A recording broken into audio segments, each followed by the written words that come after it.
Aujourd'hui, on va parler d'un sujet beaucoup revenu dans les derniers commentaires. On va parler d'un sujet sensible, encore, ouais. Et ce sujet, c'est le code de la route.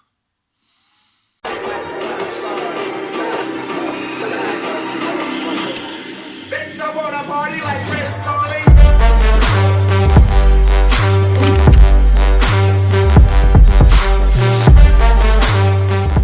Salut à tous mes petits gremlins, salut mes petits gens, j'espère que vous allez bien. Moi, ça va. Ça va. Donc voilà, en fait, je fais cette vidéo suite aux commentaires que j'ai eu par rapport à la vidéo sur la politique. Ça va pas me marcher, donc on va faire une vidéo cette fois-ci sur le code de la route. C'est vous qui choisissez le sujet. Je sais pas trop quoi dire là-dessus, à part deux, trois petites choses qui nous irritent tous et à propos desquelles on se pose beaucoup de questions. La première chose, c'est qu'en 2040, ils parlent d'interdire complètement les voitures thermiques.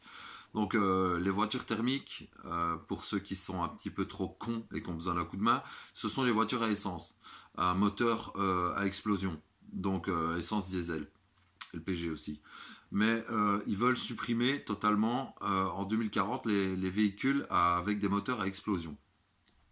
C'est-à-dire la voiture de Monsieur Tout-le-Monde. Actuellement, on compte plus de voitures thermiques que de voitures électriques. Et je me posais une question, je me disais, en 2040, quand les moteurs thermiques vont être arrêtés, donc ça va être supprimé, les voitures vont être 100% électriques, ou alors une autre énergie, je ne sais pas encore ce qu'ils vont nous pondre comme énergie qui va remplacer le thermique. Mais je me disais, il va y avoir des centrales nucléaires qui vont tourner pour alimenter toutes ces batteries de voitures. Et ils veulent supprimer ces véhicules thermiques pour des raisons d'écologie. Donc ils vont recharger un max de batterie en pensant à un max à l'écologie. Donc déjà, je trouve que c'est l'histoire du serpent qui se mange la queue, bienvenue chez nous. Hein, donc c'est pas vraiment un secret. Et alors je me disais, le nombre d'insectes et d'animaux et de plantes qui vont être sauvés grâce à ce geste, encore une fois, instauré par le gouvernement, ce geste fort, ce geste magnifique, même magique, j'ai envie de dire,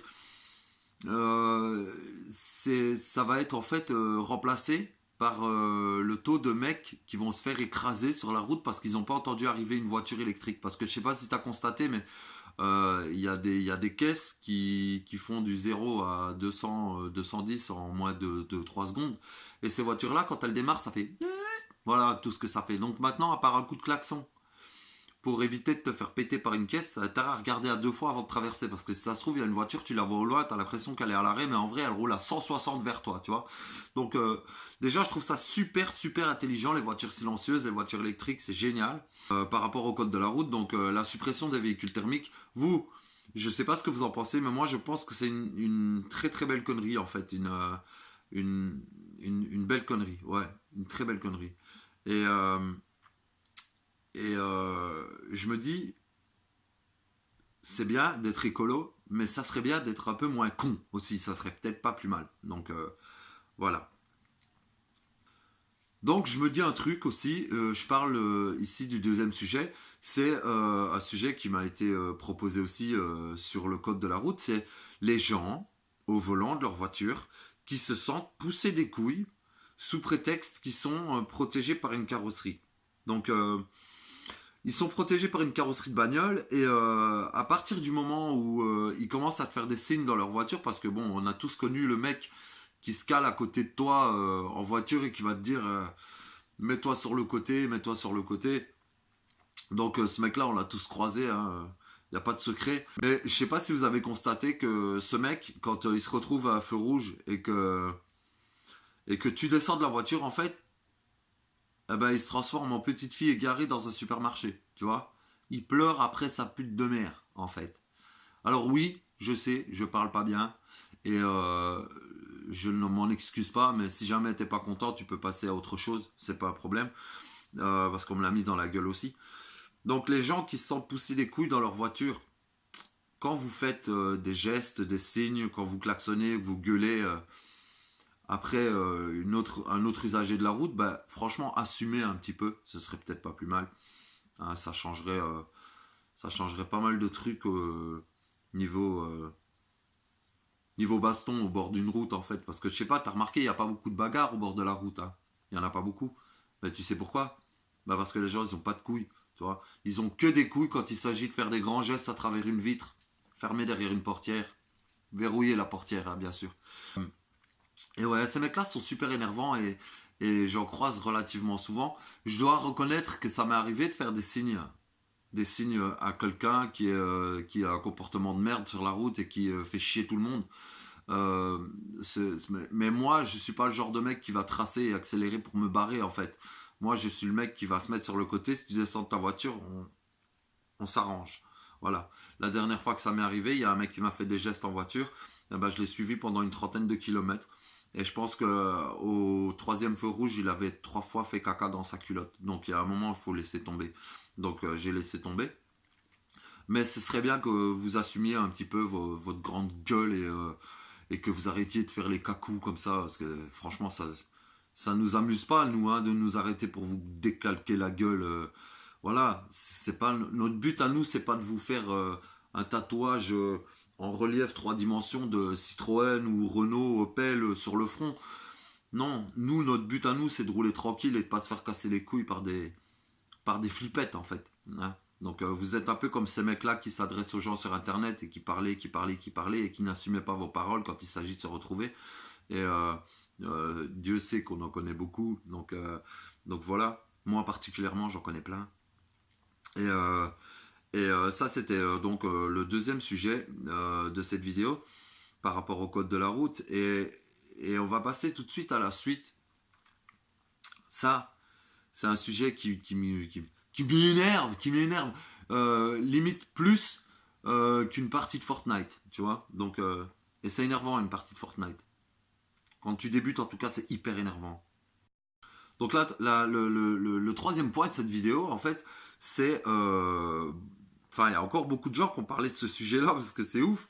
Mais voilà, les jeunes et les vieux. Donc, moi, j'ai 35 piges, je me retrouve un peu entre les deux. Je me retrouve entre le gamin de 18 ans qui a fraîchement son permis de conduire et le gamin. Et le papy de 160 ans qui se retrouve avec un volant dans les mains, mais qui a une cataracte aiguë, qui est à moitié sourd et qui n'a plus de bonne coordination des mouvements. Tu vois un peu le délire. Donc moi je me retrouve entre les deux et sur la route je dois t'avouer que parfois j'ai peur. Bon, j'ai parfois, souvent peur. Parce que tu constateras que les gens au volant sont relativement dangereux, mais tu peux aussi constater que quand tu décides de rouler calme et de rouler cool, il y a toujours un connard pour te griller une priorité de droite ou pour griller un stop, griller un feu. Et dans la majorité des cas, c'est soit un petit connard, soit un vieux connard, tu vois. Donc, quoi qu'il en soit, on se retrouve face à un connard, tu vois. Donc, voilà. Le truc, c'est que si tu as 18 ans, te prends pas pour Lewis Hamilton. Ne te prends pas pour Hamilton parce que tu vas finir comme Ayrton Senna, tu vois. C'est-à-dire en tarte aux myrtilles, dans un mur, tu vois, en tarte au mur. Tu vas te retrouver éclaté dans une pilasse de pont. Tu vas te retrouver avec une vie à payer parce que tu vas choper quelqu'un. Tu vas te retrouver dans la merde, tout simplement. Voilà, c'est tout. Et si tu as 160 ans, écoute, ce n'est pas contre toi, mais je pense que, comme les chauffeurs poids lourds, en fait, vous devriez passer une sélection médicale à partir d'un certain âge pour voir si vous êtes encore apte à conduire. C'est dégueulasse à dire parce que je peux comprendre qu'il y ait des gens qui ne veulent pas lâcher le permis, qui ne veulent pas lâcher la caisse, c'est totalement compréhensible. Mais vous êtes dangereux, papy et mamie, là, sans déconner. Vous roulez avec des 3,5 litres de 400 chevaux, vous prenez les bretelles d'autoroute à 40 km/h, il faut arrêter, sans déconner. Vous êtes des putains de dangers publics, vous avez tué des familles. Ici, dernièrement, il y a eu 4 conducteurs fantômes sur l'autoroute. 4 fois, c'était des papilles. Hein. Bon. Je dis ça, je dis rien. Ça ne veut absolument rien dire, mais je dis ça, je dis rien. Passé un certain âge, bah, je pense que ouais, il faut repasser le permis de conduire. Voilà, pour voir si vous êtes apte ou pas à prendre le volant. Bordel de cul. Parce que vous tuez des gens. Vous tuez des gens. Inconsciemment, vous tuez des gens. Hein. Vous doublez des camions qui roulent, ils roulent à 85 à l'heure sur l'autoroute. Vous les doublez à 87. Voilà, bon. Hein. Mais vous déboîtez, hein, vous. Vous conduisez pas vite, mais quand vous tournez votre volant, vous le tournez un peu trop sèchement. Hein. Voilà, tu vois. Et on peut pas s'arrêter pour te mettre une patate dans tes dents. Tout simplement parce que t'as 160 ans et que nous, on fait pas ça. Tu vois. Donc, avec tout le respect que j'ai pour toi, papy, rends tes clés. T'es comme un mec bourré, en fait. Tu vois. Dangereux. D'ailleurs, en parlant des papys, je suis sûr et certain qu'il y a une organisation de petits vieux qui se réunit tous les samedis matins ou les dimanches matins, enfin, matin, après avoir été faire leurs courses, tu vois, pour bien t'emmerder, qui se réunissent et qui font un petit briefing du bon les gars, aujourd'hui, toi tu prends la route là, tu vas casser les couilles à 15 personnes, c'est ton quota. Donc, on m'a aussi parlé du téléphone au volant. Bon, je suis pas spécialement fort sur cette question, tout simplement parce que si vous vous souvenez bien, mes premières vidéos, je les faisais au volant de ma voiture. Donc, je suis très mal placé pour parler du téléphone au volant. Ça m'arrive aussi d'envoyer des SMS quand je suis au volant. Et voilà, mais la plupart du temps, j'essaie de passer via un message vocal. Mais tu me diras, ça change pas grand-chose parce que ça reste un téléphone dans tes mains. Maintenant, tu es dans un bouchon, tu dois prévenir que tu es dans les bouchons et que voilà, tu es dans un bouchon, donc le risque de t'exploser la gueule à 2 km/h, il est moindre. Donc fatalement, quand tu es dans un bouchon, regarde pas les gens en leur disant ton téléphone, ferme ta gueule et nique ta mère, on est dans un bouchon, gros connard.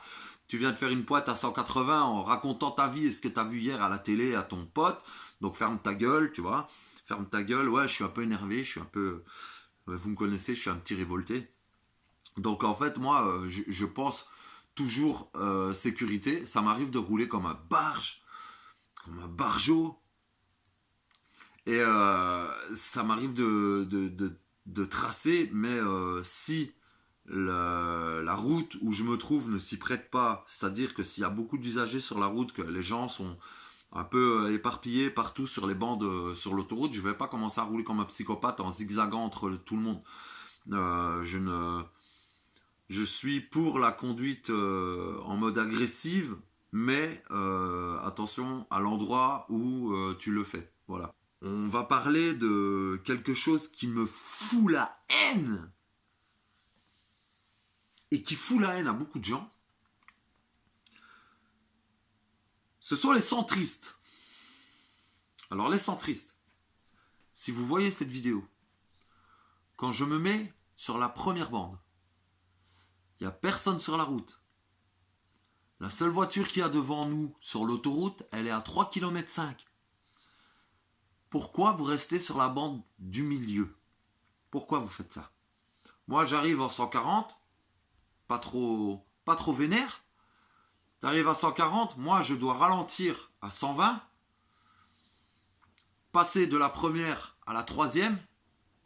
Donc pour les Français, de la bande de droite, je dois passer sur la bande du milieu et la bande de gauche. Doubler ce connard et me remettre sur la bande de droite. Est-ce que tu peux m'expliquer pourquoi tu fais ça? Et est-ce que tu sais que depuis peu, c'est puni par la loi? C'est-à-dire que moi, si jamais je reste sur la première bande et que je suis contraint de te doubler par la droite, c'est toi qui es en tort. T'étais au courant de ça ou pas? Et viens pas me péter les couilles en commentaire en faisant du blabla, en me disant non, c'est pas vrai, renseigne-toi avant de venir me faire chier. Je te le dis tout de suite, parce que je parle pas de ce que je connais pas. Les centristes sont dorénavant punis par la loi. Alors, arrêtez de monopoliser cette putain de bande. Bon, les Anglais, on peut pas trop vous en tenir rigueur parce que vous êtes un peu paumés quand vous arrivez chez nous. Mais les Français, quand vous venez en Belgique, c'est juste pour nous énerver ou c'est comment? Non, parce que je comprends pas. C'est un sujet, c'est un sujet qui me casse les couilles en vrai, tu vois. C'est un sujet qui me prend la tête, genre crash, tellement ça me vénère, tu vois. Tu te retrouves avec un putain de centriste sur la bande du milieu. Tu te mets sur la bande de gauche. Tu le doubles, il roule à 121. Ah, 121. Ok. J'ai envie de te dire... Nique ta grand-mère, tu vois. Moi, j'ai envie de te dire, mais ouais, nique ton arrière-grand-mère, tu vois. Donc, c'est pas du racisme, hein. C'est une constatation pure et simple, d'accord? C'est juste une constatation. Soit vous vous mettez sur la bande du centre et vous restez là à nous casser les couilles, soit vous vous mettez sur la bande de gauche et vous roulez à 120. Pourquoi? Pourquoi tu fais ça, frérot? T'as envie de te faire taper, c'est pas vrai, c'est pas possible. Tu vois? Et toi, t'arrives derrière, tu fais juste un petit appel, tu vois? Vite fait, hein. T'es pas agressif, tu fais un appel de phare pour dire excuse-moi, je peux passer s'il te plaît. Tu vois, tu fais pas un appel de phare comme ça, tu vois? Hein? On est d'accord? Donc tu fais juste un petit appel de phare, genre excusez-moi, euh, auriez-vous éventuellement la possibilité de vous déporter sur la bande à droite pour que je puisse passer mon chemin tranquille? Et toi, tu fais quoi, fils de chienne? Tu mets un coup de frein parce qu'on te fait un appel de phare. On en revient au sujet là de tout à l'heure, tu vois. Après, quand on te fait signe, t'es fou, toi. Toi, tu fais un fuck, tu vois. Quand toi, tu fais un fuck, moi, je te réponds quoi? Je te réponds, mais t'es 2 fois plus fou, toi. Tu vas te faire niquer ta mère, tu vas pas comprendre le truc, tu vois. Tu vas pas comprendre. Et toi, tu fais quoi? Tu continues, tu vois, à faire le cacou. Et quand on arrive là où il y a moyen de s'arrêter, ah ben, tu réenclenches une vitesse et puis tu traces comme une tapette, tu vois. Parce que t'es une tapette. Voilà ce que tu es. Donc ça, c'est nos chères lois et notre cher code de la route. Donner le permis à des gens qui parfois ne le méritent pas. Laisser sur la route des gens qui mériteraient d'aller en prison. Euh, Nous faire payer des taxes de 6500 balles tout simplement pour les mettre dans leur poche parce que nous, nos routes, elles sont impraticables pour la plupart. Ils viennent de finir des travaux sur l'autoroute, alléluia, mais fais le reste. Fais le reste de la route, tu vas voir, tu vas pleurer ta mère. Et voilà, le téléphone au volant, ben, moins de tolérance, mais bon, un peu moins cher les prix des kits main libre, ce serait pas plus mal. Ça équilibrerait la balance. Voilà. Voilà mes petits gremlins. Ça, c'était mon avis sur le code de la route. Et on se retrouve pour la prochaine vidéo. Je vous laisse dire dans les commentaires ce que vous voulez comme thème de vidéo. Par contre, je vous demande pas de la partager, je vous demande pas de la liker, je vous demande juste de laisser un petit commentaire pour me dire ce que vous en pensez, ce qui a changé. Voilà. Donc c'était Chétan. J'espère que ça vous aura fait marrer un minimum. Et on se retrouve dans la prochaine vidéo dont vous serez la star. Allez, je vous embrasse. Peace mes petits gremlins. À bientôt. Ciao.